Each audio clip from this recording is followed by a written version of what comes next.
nós temos também uma informação que pela primeira vez no mundo, um estudo clínico feito na Inglaterra fez uma transfusão de glóbulos vermelhos cultivados em laboratório para 2 pacientes.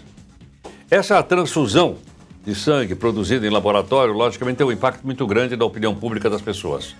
Doutora Marta Mariana, onco-hematologista do Hospital Sírio-Libanês de Brasília, gentilmente conosco. Doutora Marta, muito obrigado aqui por atender a Nova Brasil.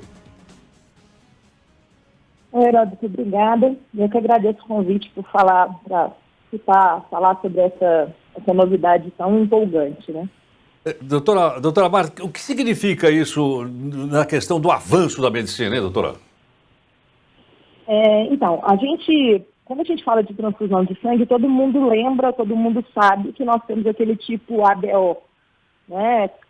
Em que algumas pessoas podem ser doadoras para outras e alguns tipos de sangue, algum tipo de pessoas não podem receber sangue de outras. Então, o paciente que é A não pode doar sangue para um paciente B, um paciente que é B não pode doar sangue para um paciente que é A, e o paciente O, apesar de doar para todo mundo, não recebe de ninguém a não ser de outro O. Isso está bem claro na cabeça, no imaginário das pessoas. Só que, na verdade, quando a gente fala de tipagem de sangue, a gente está falando de muito mais grupos sanguíneos. E esses grupos sanguíneos, nós temos 30 grupos diferentes, com mais de 200 tipos diferentes de sangue, de tipos sanguíneos dentro desses grupos, e eles não são distribuídos de forma igual, de forma proporcional. Então, existem pessoas no mundo que não podem receber sangue de ninguém, a não ser pessoas que têm exatamente o mesmo tipo que eles, e é muito raro. Então, essa é uma dificuldade que, às vezes, é intransponível.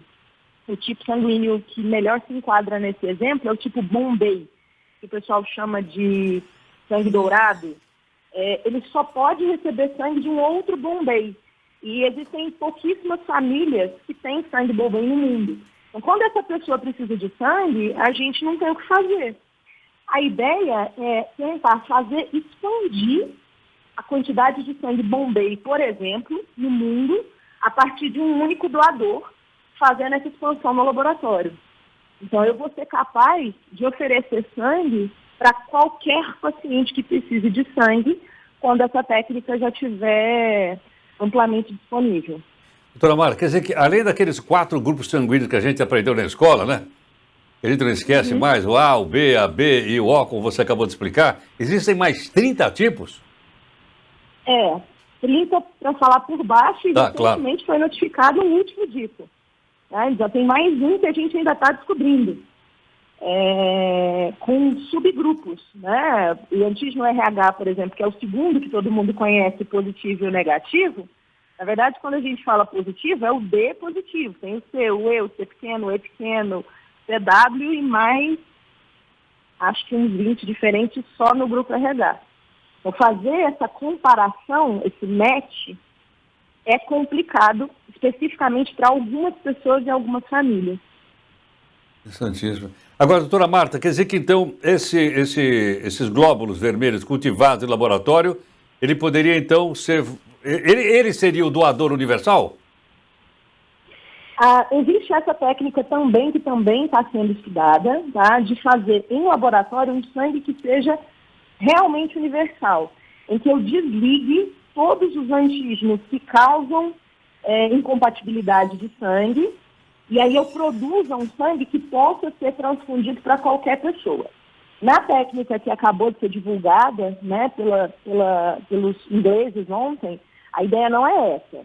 É eu pegar especificamente um doador que é um doador raríssimo e expandir o sangue dele para que eu tenha novas unidades de sangue dessa pessoa para doar para esses grupos que são compatíveis com ela. Então, essas duas coisas estão em desenvolvimento. A gente hoje é capaz, nós imaginamos que nós seremos capazes de gerar um sangue 100% universal em laboratório em alguns anos. Agora, doutora Marta, com isso, os bancos de sangue ficariam menos, vamos dizer assim, eu digo a mercê no sentido de esperar que novos doadores possam ir lá? Nós caminhamos nessa direção ou não? Uma das grandes demandas para o sangue, agora o sangue universal, né? Não especificamente esse que é para o receptor ultra raro, Mas uma das dificuldades que a gente tem é que nós estamos, sim, vulneráveis à mercê da boa vontade das pessoas doarem sangue para manter os estoques repletos. E não é mentira, é um fato que no mundo algumas pessoas vão morrer por não ter acesso a sangue. Então as campanhas de doação de sangue precisam continuar acontecendo, até porque essa demanda não vai ser atendida no futuro próximo, isso é a evolução da ciência. Então, daqui a alguns anos, eu diria até alguma década, é que nós vamos chegar nessa universalização do sangue criado em laboratório. Mas sim, isso seria uma solução para esse problema, para a transmissão de doença, porque o sangue criado em laboratório ele não transmite doença. A gente já falou muito sobre isso na década 90, 2000, né, da transmissão da AIDS, das hepatites, da doença de Chagas, da malária, que pode acontecer por sangue. A gente tipa o sangue doado para evitar que isso aconteça, mas de repente surge uma doença nova. No início da década nós tivemos o Zika, né, que é uma doença transmissível por sangue, e que até então ninguém tipava porque não tinha Zika no Brasil, não tinha Zika sendo espalhado no mundo. E aí, com o sangue universal criado em laboratório, eu resolvo o problema do estoque, eu resolvo o problema da tipagem e também resolvo o problema da transmissão de doença, né? Que é rara, mas ainda acontece. Então, isso é um avanço fenomenal para a hemoterapia no mundo. Só que não é para agora. Sem dúvida. Doutora Marta, muito obrigado por sua gentileza, pela sua explicação didática para mim, que sou absolutamente leigo também nesse assunto. Ficou muito claro. Muito obrigado. Foi um prazer, eu que agradeço o convite. Bom dia. Muito obrigado. Doutora Marta Mariana, oncohematologista do Hospital Sírio-Libanês de Brasília. Olha um monte de coisa que a gente acabou de aprender aqui agora. Aprendi lá na escola, acho que foi na minha época chamava ginásio, hoje chama curso fundamental. Quantos tipos sanguíneos tem? A, B, tem o A, tem o B, AB e O. Aí você tem esses 4 mais 30, mais de 30 tipos. Olha que coisa extraordinária. E também esse avanço, né, em direção a esse futuro, de que os bancos de sangue não vão depender mais de doação das pessoas. E também, ela acabou de explicar, dizendo que muitas vezes é raro, mas acontece uma pessoa passar uma doença para outra através do sangue doado nessas transfusões. Muito interessante, muito interessante. Doutora Marta Mariana, às 8h16.